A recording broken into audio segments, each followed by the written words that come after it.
Break के बाद स्वागत है आपका नवरात्र स्पेशल कालचक्र में।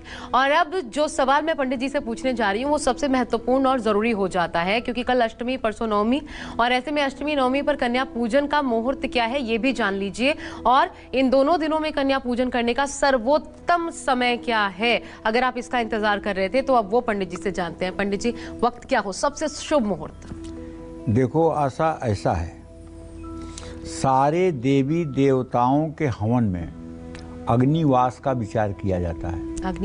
अग्निवास कि अग्नि पृथ्वी पर है कि आकाश में है कि पाताल में है। ठीक है। सैका तिथि वरियुता कृताप्ता शेषै गुणभ्रय भू अग्निवास सौख्याय शेषे शशियुग्म शेषे प्राणार्थनाश दिव्य भूतले च। तो कहने का मतलब, लेकिन दुर्गा जी की उपासना में अग्निवास का विचार नहीं किया जाता है। अच्छा। ये यज्ञ मीमांसा में लिखा हुआ है, ये मैं नहीं कह रहा हूँ, ये यज्ञ मीमांसा में लिखा हुआ है कि शक्ति की आराधना में अग्निवास का विचार नहीं होता है। कभी भी आप अग्नि प्रकट करके और हवनादिक क्रिया कर सकते हैं। उसी तरह से जिस तरह से दुर्गा पूजन में, शक्ति की उपासना में अग्निवास का विचार नहीं किया जाता है, उसी तरह से कन्या पूजन में भी मुहूर्त का कोई महत्व नहीं है। लेकिन जो आप राहु काल बताते हैं, राहु काल क्या करेगा? कन्याओं का राहु क्या करेगा? कुछ न करेगा। कन्याओं का राहु और केतु क्या करेगा? शुभ काम निषेध कहते हैं ना। शुभ काम जो संग्रह के लिए आप कर रहे हैं। अच्छा। जो आप जो है कल के लिए बचा रहे हैं, जब आप यात्रा के लिए निकल रहे हैं, जब आप किसी घर की नींव डाल रहे हैं, तब अनपेक्ष सुचिर दक्ष उदासीन गतव्यथ सर्वारंभ परित्यागी यो मद भक्त समय प्रिय। संचय की भावना से अगर कोई काम आप कर रहे हैं और तब राहु काल और तब गुलिक काल, तब यमघंट योग आपके लिए दोषी होगा। और यदि राहु काल में आपको माता के दर्शन हो रहे हैं, राहु काल में श्री हरि विष्णु के आपको दर्शन हो रहे हैं, तो आप कहेंगे ना ना राहु काल है, भगवान जी को नहीं देखूंगा। ऐसा ठीक है? नहीं ना। हर क्षण, हर पल, हर प्रतिपल भगवान आपके अंदर रहते हैं। अगर कोई भी इंसान इस धरती पर गलत काम करने चलता है तो उसके अंदर से एक आवाज आती है, तुम गलत कर रहे हो। लेकिन आदमी अपनी बातों को अनसुना करके, अंदर के बैठे भगवान की बात को अनसुना करके अपने स्वार्थ में गलत मार्ग पर चलता है, और जिसका परिणाम क्या होता है वो वही जानता है। तो कहने का आशय ये, भगवती हर समय अहिर्निश वही शक्ति स्वरूपा हैं। तो कहने का मतलब ये है कि नवरात्र, वैसे लौकिक रूप से अगर देखा जाए तो नवरात्र की इस साल अष्टमी और नवमी पर जो कन्या पूजन का मुहूर्त है वो चर लग्न पर सुबह 7:51 से 9:16 तक है। लाभ लग्न 9:16 से 10:41 तक है। और नवरात्र की नवमी पर कन्या पूजन का मुहूर्त का अमृत लग्न 23 अक्टूबर को सुबह 7:51 तक है। और शुभ लग्न 23 अक्टूबर को सुबह 9:16 से 10:41 तक है। लेकिन मैं कह रहा हूँ पूरे दिन आप कन्या पूजन कर सकते हैं, बस आपकी भावना में दम होना चाहिए। आप उन्हें कन्या न समझ करके नव दुर्गा ही समझिएगा और उछलिए, कूदिए, खुश होइए, क्योंकि आपके घर में नव दुर्गा साक्षात प्रवेश करने जा रही हैं। इस उत्सव का आनंद लीजिए, फिर दूसरे दिन से देखिए आपकी जिंदगी कैसे बदल जाती है। विश्वास होना चाहिए आपको। कल तक आपने चाहे जितना पाप किया है, चाहे जितनी गलतियां आपने की है, लेकिन आज कन्या पूजन के पहले अगर आप शरणागत हो जाएंगे माँ को कि माँ मेरे अपराधों को क्षमा करो, आज से मैं व्रत लेता हूं कि कोई गंदा कार्य नहीं करूंगा, तो माता आपको क्षमा कर देंगी। आपके गुनाहों पर पर्दा पड़ जाएगा और आप उनके पुण्य के भागी हो जाएंगे। भगवान श्री कृष्ण कहते हैं गीता में, क्षिप्रम भवति धर्मात्मा शाश्वत शांति निगच्छति कौन्तेयं प्रतिजानीहि न मे भक्त प्रणश्यति। हे कुंती पुत्र अर्जुन, सद्यः क्षिप्रम भवति धर्मात्मा, जब चाहे जितना बड़ा पापी हो, अगर मेरी शरणागति ले लेता है तो उसको तुरंत मैं धर्मात्मा बना देता हूं और उसे शाश्वत शांति देता हूं। कौन्तेयं प्रतिजानीहि, हे कुंती पुत्र अर्जुन जान लो, न में भक्त प्रणश्यति, मेरे भक्त का कभी नाश नहीं होता है। तो माँ के भी चरण शरण में जाने के बाद आप ये जान लीजिए कि आपके सारे पापों का समन जगत जननी जगदम्बा कर देती हैं। इन्हीं जगत जननी जगदम्बा राधा को श्री कृष्ण पूजते हैं गोलोक में। आप देवी भागवत पढ़ लीजिएगा, स्पष्ट रूप से लिखा है कि राधा रानी की पूजा कौन करता है? श्री कृष्ण करते हैं राधा रानी की पूजा। तो कहने का मतलब यह है, शक्ति की उपासना बहुत महत्वपूर्ण है और आप शक्ति की उपासना को शक्ति की ही तरह करिए।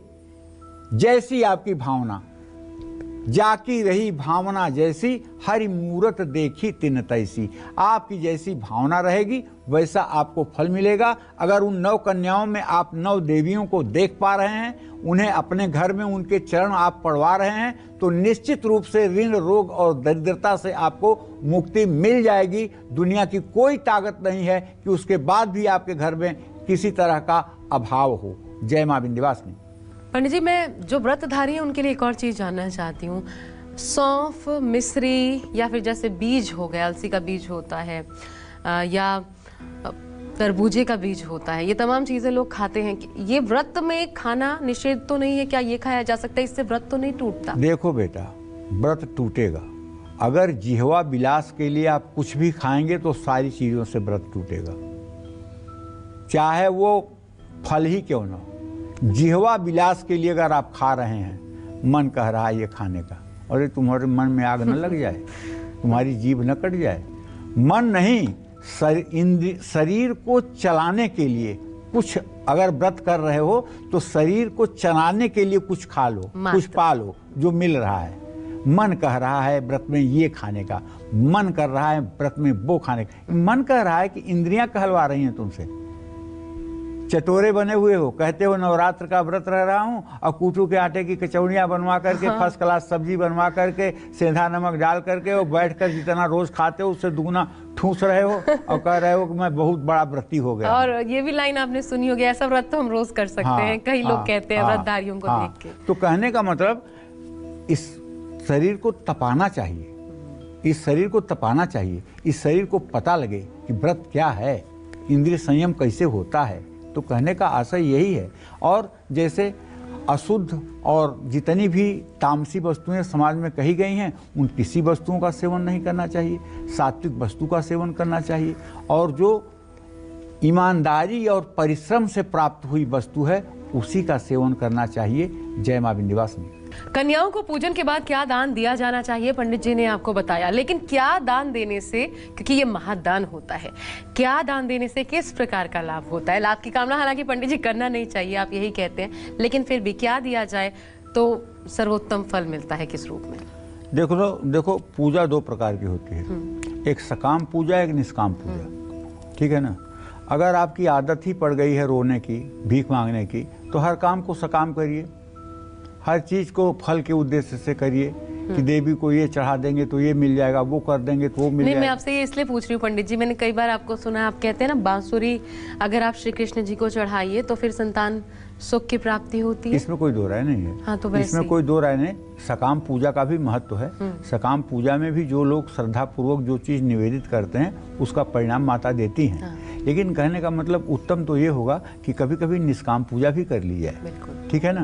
तो चलो, मैं तो बता ही रहा हूँ, कन्याओं को विदा करते समय उनको लाल चुनरी, लाल कपड़े जरूर भेंट करिए। लाल चुनरी और लाल कपड़े देने से आपको संतान सुख की प्राप्ति होती है। अच्छा, कन्याओं को घर से विदा करते समय अक्षत भी देना शुभ होता है।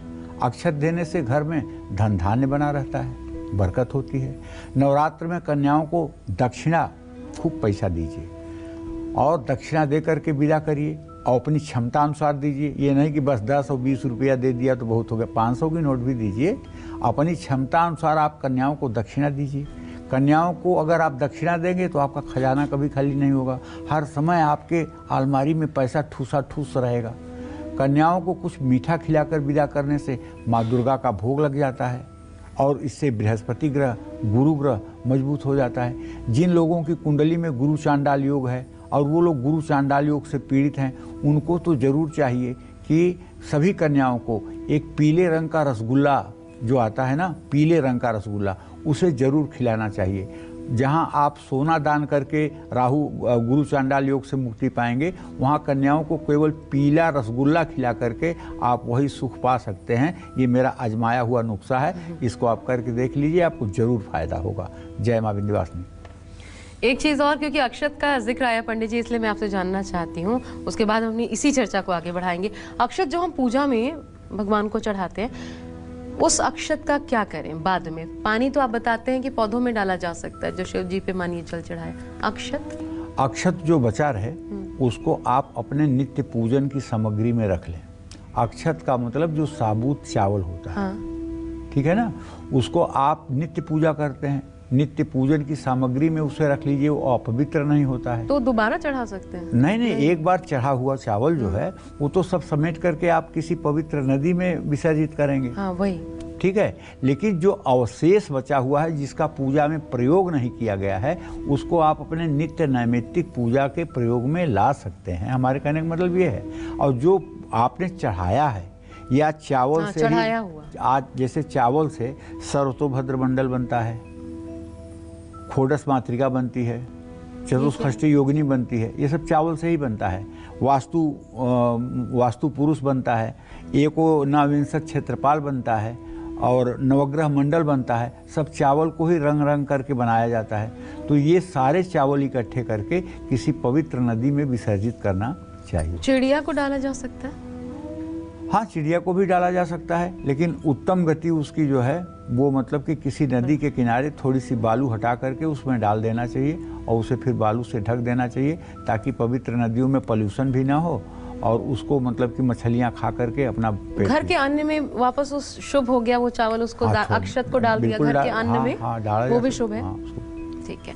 और अब अष्टमी नवमी पर मासिक धर्म अगर मान लीजिए पंडित जी किसी महिला को हो गया, ये भी क्योंकि सवाल आया था इसलिए मैं आपसे जानना चाहती हूँ। मान लीजिए घर में महिला, पुरुष, बच्चा, सिर्फ यही लोग हैं और पूजा कर रहे हैं, लेकिन बीच में मासिक धर्म से ग्रसित हो गई महिला, अब क्या करे? कन्या पूजन भी करना है, तो फिर उस स्थिति में क्या किया? देखिए, कन्या पूजन से उन्हें अपने आप को पृथक रख लेना चाहिए, ठीक है, और पुरुष के द्वारा ही कन्या पूजन होना चाहिए। जो संभव हो उतना ही करना चाहिए।